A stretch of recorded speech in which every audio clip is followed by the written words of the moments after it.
Roteiro. Bom, nós temos aqui mais um entrevistado de hoje, e o nosso entrevistado hoje é o consultor Yves Moyan.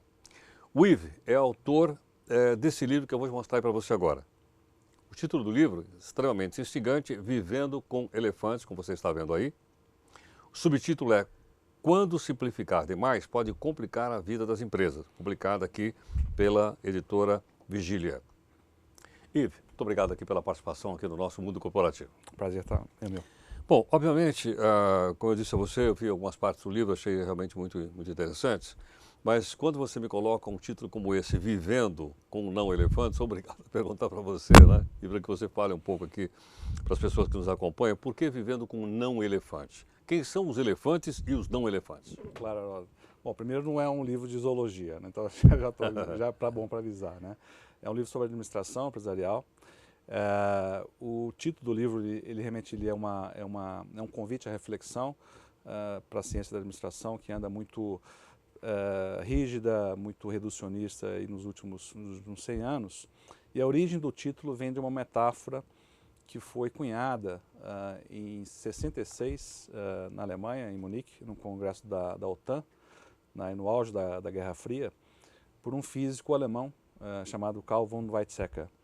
Esse físico alemão, o congresso era sobre física não linear, sobre fenômenos não lineares, e ele basicamente, sarcasticamente, ele cunhou essa metáfora, dizendo, olha, a gente falar em estudo de física não linear seria o mesmo que limitar a zoologia ao estudo dos não elefantes. O que ele quis dizer basicamente foi que a maior parte dos fenômenos naturais, dos fenômenos físicos, são não lineares, eles são complexos, eles não têm regras estabelecidas ou leis conhecidas. Então seria a mesma coisa que você está limitando, dividindo basicamente a fauna entre elefantes e não elefantes. E você referenciar a fauna com a menor parte é no mínimo uma simplificação muito grande. Então, basicamente e todos nós somos não elefantes, né?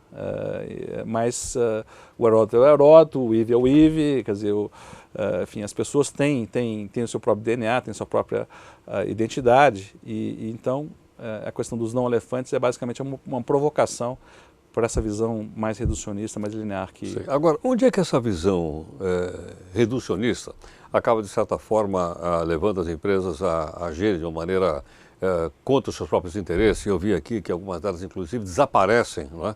Porque não entendem a complexidade. Perfeito, Heródoto. Olha, na verdade, assim, é do ser humano, né? O pensamento humano, desde a época de Platão, do início da civilização ocidental um pouco mais culta, né? Sempre orbitou, pendulou no seu pensamento. Ora a gente é mais agnóstico, ora a gente está mais próximo de Deus, ora a gente é mais racional, ora mais empírico. E nesse processo a gente quer basicamente, o que a gente quer fazer? Simplificar o mundo. Então, esquerda e direita, né? Ter um católico e um não católico. Nas empresas, esse fenômeno também aconteceu. Então, o pensamento administrativo também nos últimos 100 anos, ele sofreu reduções muito agudas.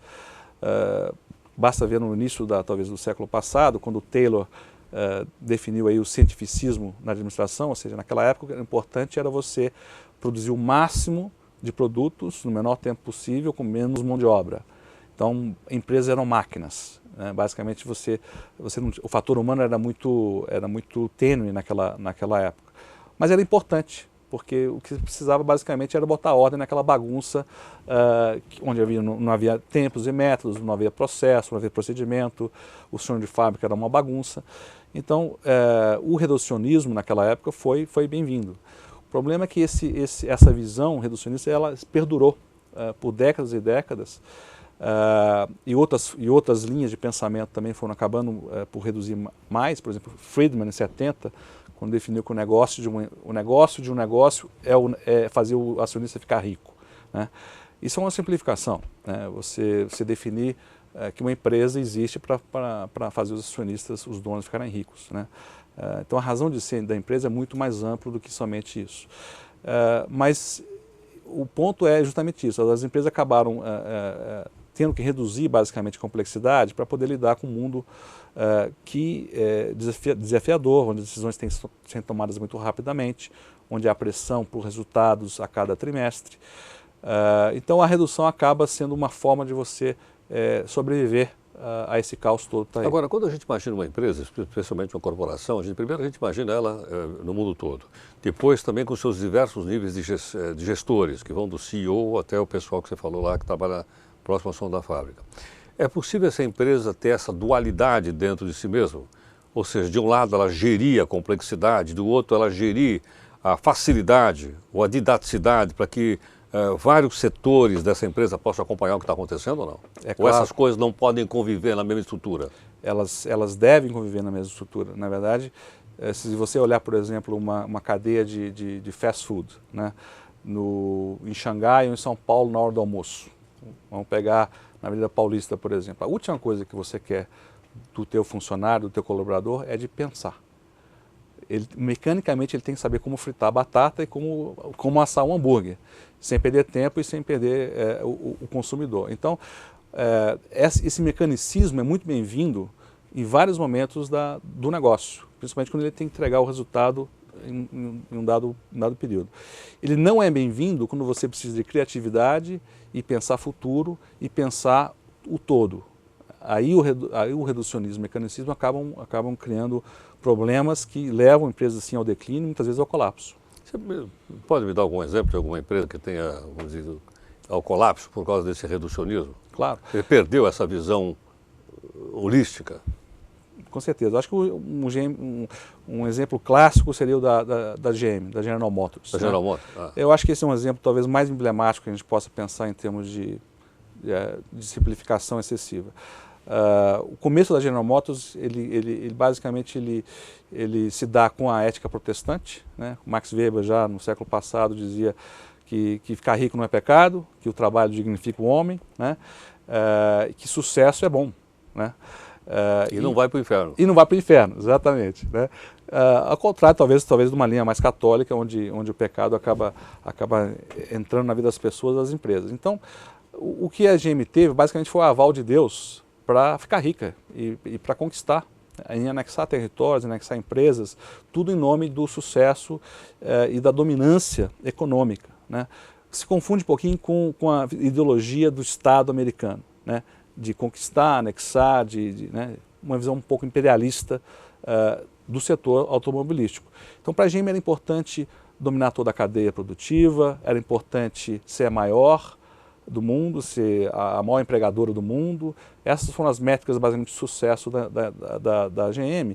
Não necessariamente era a empresa mais verde do mundo, ou a que produzia os carros com maior qualidade, ou os carros mais seguros, né? Ou mais econômicos. Ou mais econômicos. Isso não era importante dentro da ideologia da empresa durante séculos, né? Durante décadas, né? Durante o século todo. Então ela basicamente, para ela era mais interessante muitas vezes fazer um lobby no governo americano para reduzir o preço da gasolina na bomba, do que ouvir, por exemplo, o clamor do mundo por combustíveis não fósseis, né, e por carros mais verdes.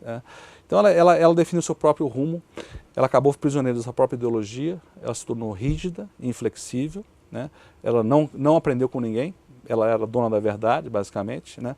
Os japoneses não iam conquistar nada, não iam fazer carros melhores, né. O consumidor ele ia continuar adorando os diversos estilos, design do Oldsmobile, do Cadillac, né. O importante era design, né, não era nem segurança nem... Então ela acabou prisioneira dessa ideologia e ela perdeu o bonde. Quando ela se viu, basicamente ela já estava num ponto de quase colapso, né. Foi o que aconteceu em 2008. Ela estava num beco completamente sem saída, mas se a gente olhar a história da GM, era esperado que acontecesse isso, né? Para muita gente foi surpresa, como é que a maior montadora do mundo colapsa de uma hora para outra? Não foi de uma hora para outra, foram 100 anos de história.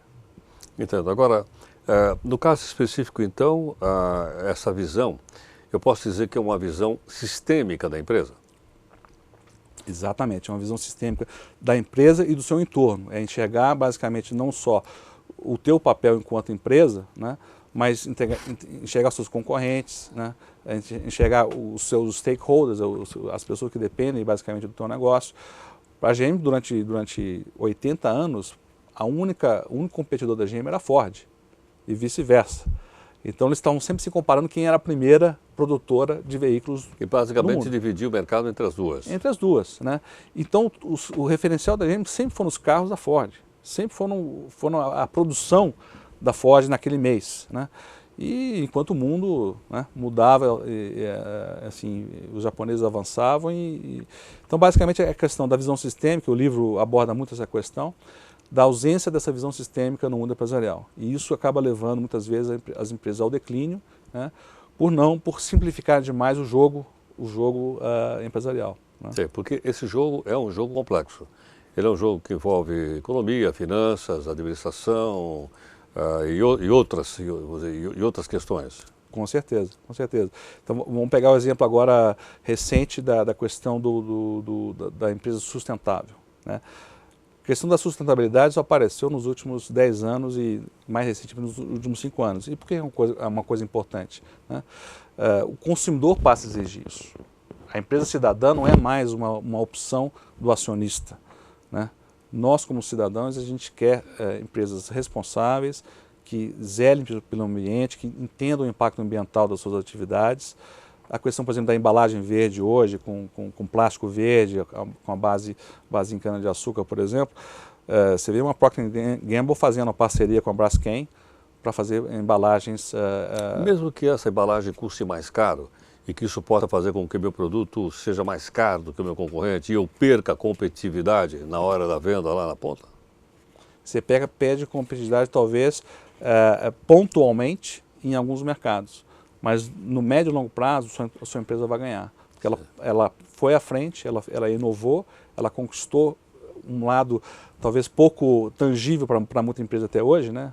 Muita empresa mecanicista, mas que acaba conquistando a alma e a mente do consumidor, né? Que aquela empresa respeita e você quer consumir produtos cada vez mais cidadãos. Eu posso entender que uma empresa mecanicista é uma empresa que só está olhando para o aqui e agora? Em grande parte, sim. Em grande parte, sim. E eu acho que a maior parte das empresas ainda sofre desse estigma do curto prazo, de entregar resultados, de olhar sempre o preço da ação na bolsa, né? De olhar a próxima aquisição, né?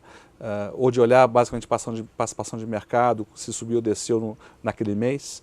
São visões muito simplistas. A gente pode falar depois um pouquinho sobre a gestão pública, que eu acho que tem exemplos muito emblemáticos dessa visão de curto prazo e essa visão linear do desmatamento, por exemplo, na Amazônia, né, da questão do caos aéreo que a gente enfrenta hoje no dia a dia. Quer dizer, são todos sistemas complexos e os gestores públicos insistem em abordar as questões de uma forma linear, sim, olhando em relação à causa e efeito de uma forma direta, né, e pontualmente tentando resolver um problema extremamente complexo com uma ação pontual, localizada e colocando isso como uma solução ideal. Hoje nós estamos aqui com Yves Moyan. Yves Moyan é consultor e ele é autor do livro Vivendo com Não Elefantes, publicado aqui pela editora Vigília.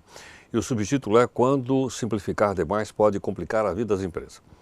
Yves, a gente falava um pouquinho agora há pouco a respeito de complexidade e também você até lembrou da questão do gestor público, né? Então não é só o gestor privado, mas o gestor público também. Então, pergunto você o seguinte, onde é que o planejamento estratégico entra, né, nessa visão de perenizar a empresa ou perenizar o Estado? Não estou falando do governo, perenizar o Estado. Ele é peça central nesse processo de você criar um Estado mais perene, mais robusto, né? A mesma coisa com as civilizações que sucumbiram por falta de um pensamento sistêmico também, empresas a mesma coisa, no setor privado. Talvez eu poderia dar alguns exemplos muito próximos aqui nós do povo brasileiro, que é desmatamento da Amazônia Legal, né? Esse é um tema que já vem nos castigando já há décadas, né? E a forma como nós abordamos a questão é extremamente esquizofrênica muitas vezes e outras vezes extremamente simplista, né? Então a gente sabe que o desmatamento da Amazônia ele sofreu com a época desenvolvimentista que a gente teve na década de 70, né, onde houve incentivo para que o brasileiro invadisse a Amazônia, ocupasse e plantasse, né. Houve incentivos para que isso fosse feito também por alguns governos também, né. O próprio governo FHC em vários momentos incentivou a migração para poder justamente aumentar a questão da produtividade agrícola na Amazônia. Os efeitos a gente acabou sentindo, quer dizer, as cabeças de gado, né, o lado da pecuária cresceu dramaticamente, basicamente par e passo com desmatamento, altíssima correlação, né, onde tinha gado tinha desmatamento. E as multas que foram aplicadas, por exemplo, nos últimos 7 anos na Amazônia Legal chegaram a 1,5 bilhões de reais, mas o governo só arrecadou 22 milhões. Ou seja, ninguém paga. Significa impunidade completa em relação a uma política pública, né? Então, impunidade gera mais ações ilegais na região. Você tem um código florestal cambaleante, que a nível federal ele até faz sentido, ele é positivo em vários aspectos, mas no nível estadual, cada governador, cada estado define como aquele ali é aplicado na sua própria região. Você tem questão fundiária extremamente frágil e não há segurança jurídica no título das propriedades, por exemplo, no Pará, né? Então você incentiva então que grileiros e, enfim, outros oportunistas possam utilizar a terra da forma como bem entendem. Então você tem uma série de fatores nesse sistema complexo, uma série de agentes agindo simultaneamente, e aí nós temos o nosso presidente chegando aí essa semana, comemorando um sucesso que nunca na história nós tivemos um desmatamento tão baixo como o veiculado agora no mês passado. É uma simplificação extrema, né, se você ter uma afirmação dessa de sucesso. A gente não sabe sequer o efeito, se houve um efeito duradouro, ou se a causa raiz foi atacada. Não foi. O desmatamento ele ocorreu de formas muito diferentes em cada um dos estados. O Pará, que era o maior desmatador, agora esse título está indo para o Amazonas, para o estado do Amazonas. Quer dizer, então você olhar de forma agregada, simplista, um número, até o satélite muitas vezes não consegue fotografar porque há nuvens que impedem a medição do desmatamento. Então, existe uma série de fatores que definem uma certa posição, uma certa situação. Agora, estrategicamente, eu posso, no futuro, ter uma barreira não tarifária para um produto brasileiro por causa da derrubada da Amazônia? Ou seja, eu não vou comprar sua soja, tá? Não porque ela não é de boa qualidade, é porque a sua soja está plantada numa região que, por exemplo, vai plantar onde você tiver que derrubar a floresta. Eu não vou comprar sua carne porque seu gado não é certificado, eu não sei exatamente onde ele foi criado. Porque isso acaba me impactando economicamente a partir desse cenário que você traçou agora? Sem dúvida nenhuma. Na verdade, essas são ações importantes, mas são ações ainda corretivas de um sistema caótico, né? É óbvio que, por exemplo, já está acontecendo desde 2009 a questão do rastreamento do gado, por exemplo. Os mercados, por exemplo, aqui no sul do país já não mais compram de latifúndios lá da Amazônia Legal. Isso basicamente secou a capitalização desses empreendimentos. Isso é positivo. Mesma coisa para a soja também é possível fazer. A madeira certificada também, a madeira verde também, já o processo de certificação de alguns anos, mas quando você olha o todo, essas são ações corretivas e importantes, mas elas basicamente nós estamos enxugando o gelo, né? Porque as causas principais elas não estão sendo atacadas. Então, é a mesma coisa do caos aéreo.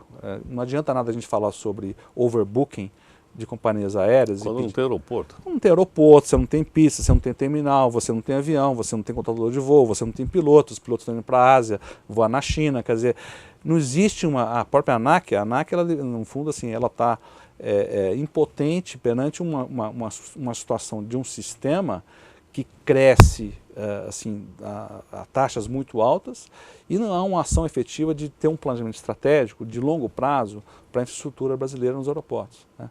Então, ações de você chamar todas as companhias aéreas e olha, vamos combinar que não vai ter overbooking no Natal, te alivia de repente um pouquinho nas suas férias, né? Você volta em janeiro e o caos está de volta. Dentro desse quadro que você está descrevendo, uma companhia aérea para sobreviver, seja ela qual for, estou falando em tese agora, Não, eu tenho que atender agora, eu sirvo de qualquer jeito, transporto você de qualquer jeito, né? Só viu atrasar, eu não atrasou, se tiver um overbook tem. Agora eu digo o seguinte, para uma empresa aérea como essa, olhando lá na frente, quando você tiver outras empresas no mercado, você acha que o consumidor dessas empresas poderia dar o troco e dizer, bom, nessa eu não vou mais porque agora eu tenho uma outra? Com certeza poderia, eu acredito que certamente daria o troco, né? Essas empresas basicamente elas se utilizam de uma situação pontual, de um ambiente regulatório que permite esse tipo de ação sem que haja uma punição. Tratar o seu cliente, no caso, né, de qualquer jeito, porque você não tem outra alternativa. Ou você voa comigo ou você voa com a minha concorrência. Exatamente. Que também não te trata muito bem. Então Exatamente. eu fico esperando a oportunidade de aparecer um terceiro, um quarto, um quinto, que a hora que alguém me oferecer alguma coisa melhor, eu abandono você. Quer dizer, isso também não decompõe a marca, isso não provoca uma erosão na marca? Provoca, mas aí entra a questão da visão de complexidade. A dor não é forte o bastante para que haja mudança de comportamento. Então, durante décadas, as empresas acabam tendo esse tipo de comportamento porque, de uma certa forma, o mercado não consegue puni-la adequadamente e ela continua tendo ganhos e se beneficiando. Você não acha dessa que a situação. médio prazo e longo prazo o mercado vai puni-la? Com certeza vai puni-la. Né? Porque agora não tem alternativa, mas se você me oferecer uma alternativa daqui a algum tempo, eu vou abandonar você porque você me tratou mal e vou para outra. Aí eu faço a seguinte questão. Quem é o líder da empresa? É o CEO e o acionista, ou os dois? O CEO, na verdade, muitas vezes ele tem um mandato. Ele está preocupado, de repente, nos próximos 2 anos, maximizar o resultado da empresa, né?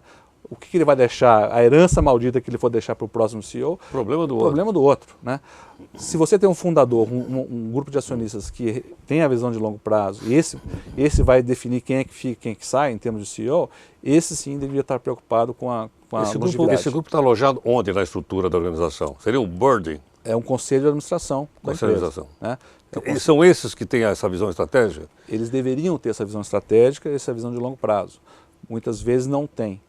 E isso acaba gerando, acaba gerando esse tipo de caça às bruxas. Né? A gente viu claramente recentemente que vários executivos foram demitidos aqui no Brasil na época da crise financeira. Né?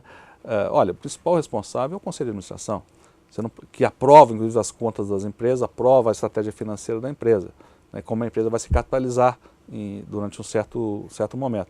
Então, você culpar o executivo puramente e você, né, se isentar da culpa, não é a forma correta, mas é o que a gente mais vê, por exemplo, no mercado. Né? Então, não só no Brasil, mas no mundo todo, existe toda uma tendência de você aumentar a competitividade e a competência dos conselhos de administração, que efetivamente são responsáveis pela governança e pela visão de longo prazo do negócio. Sim. Você acha que isso é fundamental também, na medida que algumas dessas empresas tomam caráter global e estão competindo com outras empresas, não só dentro do Brasil, mas também fora? Com certeza. E aí você tem vários problemas de mudança de ambiente, né? A complexidade ela passa a ser exponencial.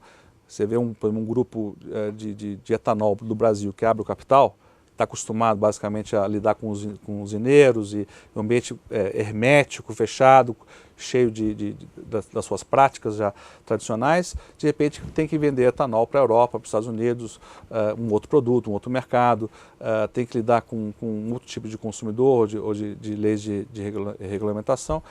E isso acaba gerando um processo, muitas vezes, de distribuição de valor dessa empresa que vai para o mercado global, mas não tem a percepção, a visão sistêmica de onde está operando. Né? Agora, tem outra alternativa se não entender o que está acontecendo? A outra alternativa é você enfiar a cabeça no chão, tá certo?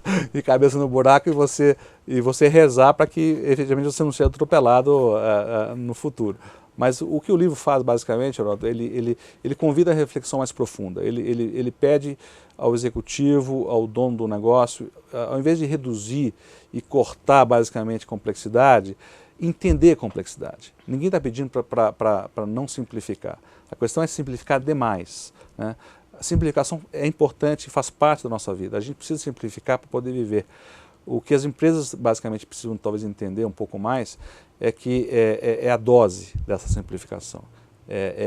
Abraçar a complexidade, utilizar a complexidade e o seu entendimento como uma arma competitiva e não basicamente como um passivo que acaba mais tarde gerando uma conta que não pode ser paga. Sim. Então, eu tenho que ter, na verdade, aí algum setor, algum núcleo, alguém responsável pela gestão da complexidade da empresa. Eu diria que para as empresas mais maduras seria um trabalho dos líderes, não necessariamente de uma área específica, mas dos líderes da empresa que pudessem estar estimulando o pensamento complexo, o pensamento sistêmico em todos os níveis, né? Mas tem que começar de cima e um processo de aculturamento para que toda a empresa possa estar pensando. Obviamente, como a gente disse, em algum momento você vai ter que ter atividades mais mecanizadas, mais repetitivas, que você não quer que haja muita criatividade naquele momento, né? Então tem que saber até isso, dosar até onde você está incentivando esse pensamento sistêmico. Entendo. Porque, obviamente, eu suponho que esse pensamento seria o responsável, então, pela perenização das empresas e até mesmo da civilização, porque achei interessante, você listou aqui, né, uma série de civilizações que desapareceram, não é? A civilização maia, que mais? Esparta, Vikings. Outra que eu vi aqui, Vikings, que desapareceram, etc., e por aí afora. E porque, provavelmente, as coisas mudaram e eles não mudaram. Exatamente. Não é isso? Exatamente. Em resumo, é exatamente isso.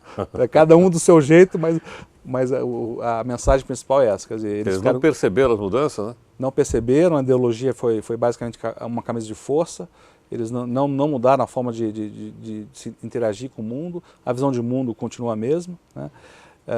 E aí eles basicamente foram ultrapassados por outras civilizações. Eu acho que até aqui nessa introdução que você faz, lembra Esparta, né?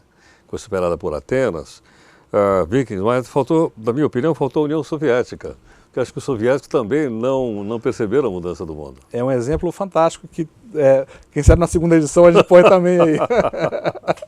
E olha, outra coisa também que chamou muita atenção, e eu li aqui essa parte, foi o colapso clássico da Polaroid, que você contou aqui. Exatamente. Polaroid é um exemplo clássico, né? É uma empresa que ficou prisioneira da tecnologia, né? De fotografia instantânea, esqueceu a revolução digital. Quer dizer, a revolução digital, a Canon e a Kodak até em grandes partes, mas a Sony basicamente na linha da revolução digital e a Polaroid basicamente na tecnologia antiga dela. Então, eu me lembro, você contou aqui quanto ela valia e quanto ela perdia, não é isso? Quanto é que ela valia a Polaroid? Eu não me lembro agora exatamente. Mas era uma quantidade de dinheiro enorme, 1 bilhão, não sei das quantas, não é isso? Não, ela basicamente chegou a ter um faturamento de mais de 7 bilhões de dólares. 7 bilhões. E ela chegou agora, quer dizer, basicamente ela colapsou completamente, o que sobrou dela Polaroid foi só a marca. Foi só a marca. Quer dizer, a tecnologia, hoje a Polaroid, você pode ver a marca Polaroid em vários eletrodomésticos aí que nada tem a ver com a tecnologia de fotografia. Sim, e ficou muito marcado com essa ideia. Polaroid é aquela fotografia instantânea. Exatamente. E hoje fotografia instantânea, não vou pegar o celular agora porque o Ernesto vai ficar bravo. É verdade, realmente o caso Polaroid eu li aqui no seu livro, achei realmente muito, muito interessante, muito... Eu digo, da gente não olhar para o que está acontecendo no mundo, né? Eu acho que a gente está olhando só para o umbigo, provavelmente. Exatamente. É um caso clássico, por isso que a gente chama de colapso clássico. O da Polaroid foi o da People Express nos Estados Unidos. Qual outro? People Express, que é aquela companhia de baixo custo, a companhia aérea de baixo custo. Ah, de baixo custo. Na década de 80, que ela basicamente ela chegou, nasceu, chegou ao sucesso e colapsou em 4 anos. Mas foi uma companhia que no seu tempo, ela... Eu sugiro que a JetBlue deve estar tomando muita experiência disso, olhando bem o que aconteceu. Ela aprendeu muito, aprendeu muito e ela continua, e ela acho que ela aprendeu bem as lições, né? E ela continuou bem competitiva, a JetBlue nos Estados Unidos, né? Tá certo. Yves Moyan, muito obrigado pela gentileza aqui da sua entrevista no Mundo Corporativo. Muito obrigado. Prazer é meu, Eduardo. Ok? Obrigado. Obrigado. Bom, então o livro do Yves Moyan é esse que você está vendo aí, Vivendo com os Elefantes. Quando simplificar demais, pode complicar a vida das empresas, publicado aqui pela editora Vigília. Bom, eu queria então aproveitar a oportunidade e dizer a você o seguinte: se você gostou dessa entrevista do Yves Moyan ou de outras que nós temos estocadas aqui, que você me ajudasse a divulgar o conteúdo aqui na internet. Agora não é, obviamente, para mandar spam para ninguém, você manda spam para o sujeito ficar bravo com você. Mas se você conhece pessoas que se interessam nessa área corporativa, né, e acham que pode ganhar alguma coisa com essa entrevista e com outras, que você então indicasse dizendo, olha, está tudo aqui à sua disposição no cbn.com.br. E você pode, então, fazer pergunta, comentário, crítica, etc, entrando no blog do Barbeiro, que sou eu aqui. E mais, quero lembrar também que o blog tem lá uma seção chamada Biblioteca da Barbearia. Porque então, a nossa barbearia tem biblioteca. E lá tem um resumo eletrônico, né, com o autor de vários livros de outros assuntos da realidade brasileira. Muito obrigado aqui pela sua participação e até a próxima.